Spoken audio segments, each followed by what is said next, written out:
the original Tea Party boys in Boston.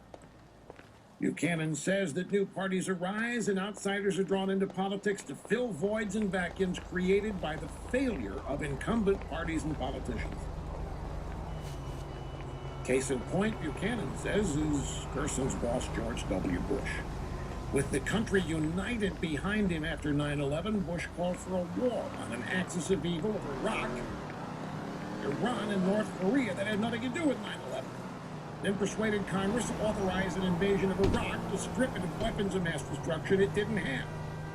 Cost, 4,500 American dead, 35,000 wounded warriors, $1 trillion sunk, 100,000 dead Iraqis, 500,000 widows and orphans, a country ravaged and a Mideast now awash in war and bloodshed. Political results, says Buchanan, well, the Republicans lost both houses of Congress in 2006 and the White House in 2008 to an anti-war Democrat senator whose voting record was identical to that of Bernie Sanders. Yet, this is all Buchanan now, yet, the leading establishment candidate of the Republican Party elites in national polls and cash raised is Jeb Bush, who took 5 days to concede the war his brother started may have been a mistake. Our Beltway elites are demanding that Trump apologize for his remarks about women, but when have they apologized for having inflicted this disaster upon our nation in the Middle East? Thursday, the Census Bureau revealed a record 42.1 million immigrants here legally and illegally. A population explosion being driven by Mexicans still flooding across the border. Is it really xenophobic, Buchanan asks, to ask if Americans approve of this? This historic change in composition and character of the country they love? Is it outrageous to ask whether there is a correlation between this massive infusion of unskilled, semi-skilled labor from the third world and the stagnant and falling wages of native-born Americans?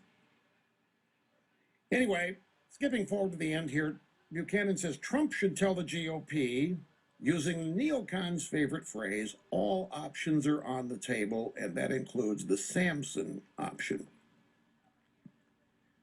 Trump should tell the GOP that if it continues to disrespect him and his followers, then he is prepared to do as the biblical hero Samson did when blinded and mocked by the Philistines. He pushed the pillars apart and brought the temple down upon the heads of them all. Okay, that's Buchanan advising Trump to stay in, and if he has to destroy the Republican Party in the process.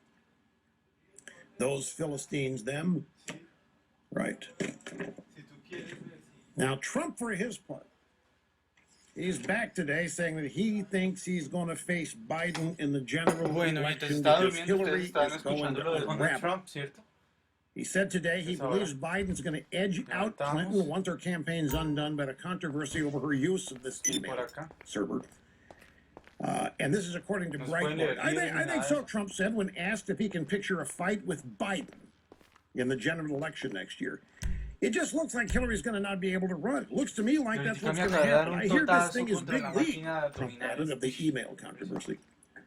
You know what she was doing. She was guarding from the president, seeing what she was doing. Everybody knows she didn't want him seeing what she was doing. She's going to unravel. It isn't going to happen. Biden's guy I'm going to have to beat. And I'll beat Biden. Biden's nothing. I can beat Biden. I can beat Hillary, too. I mean, it's not a contest. Really, it doesn't matter. I don't care who they throw at me. I'm just telling you she's going to implode. She's going to unravel. That's Trump. And now we move on to the YouTube viewer view hosted by Lynette Hardaway and Rochelle Richardson, who have recently made a direct appeal to voters, to black voters, to stop. Tengo que buscar un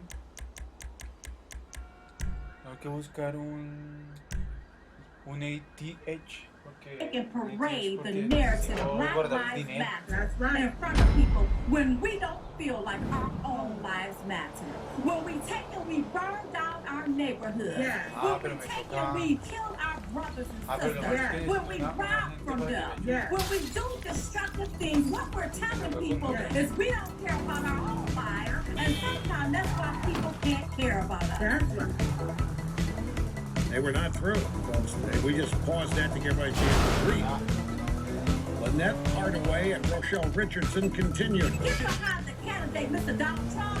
That's going to do something for you. Yeah. That's going to give you a handout instead of a handout, baby. And see, I know we've been fed a narrative and we've been spoon-fed something. But today